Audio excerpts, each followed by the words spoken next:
their usage of Elijah Moore, remember the receiver they traded for with the Jets, they put him at tailback here, flush him to the top of the screen. So Deshaun's going, okay, looking there, trying to move defenders laterally. And now watch this. This is a switch release. Donovan Peoples-Jones runs the seam, and Njoku goes to the top. That ball's thrown perfectly to a wide receiver down the seam, not a tight end at 18 yards. Now the Chiefs defense is like, wait, what's going on? There was a tailback down at the bottom of the screen. Again, Elijah Moore's a tailback. They wide release him.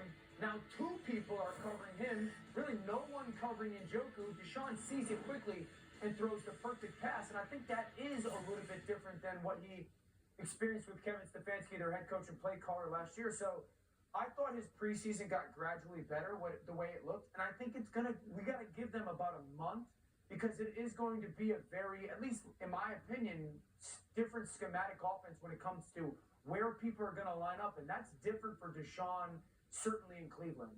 I hear you on why that could work better for Deshaun. We could see improvements from him versus last year, but does spread and shotgun potentially mess the offense up a little bit? Theoretically, you got to think that Nick Chubb is the best player on the team. Totally. I mean, I would say the best part of their team is their offensive line, yeah. Right? And I think so much has been built off of this offense that has been wildly successful in the NFL for like 50 years, is that outside zone and play action stuff.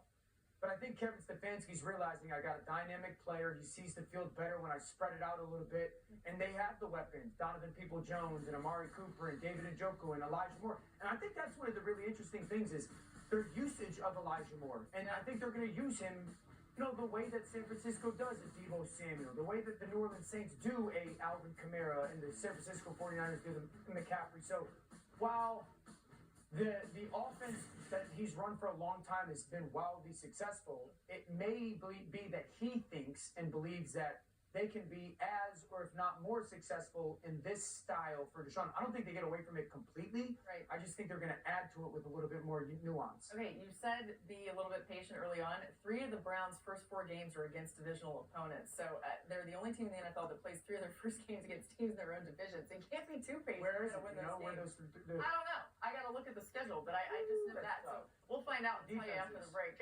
All right, still to come. Get on that, right? Pickett. I know, I got to get on it. He's been making some noise in the preseason, Pickett has. When we come back, Dan will talk about Pickett's performance. But welcome a surprise guest to discuss the Steelers. Find out who that is. It's all coming your way next on NFL Live. You can't ask me those questions right now. I didn't look it up. It would have been great if I asked you who was I knew it. Who was the fourth divisional team that's not playing.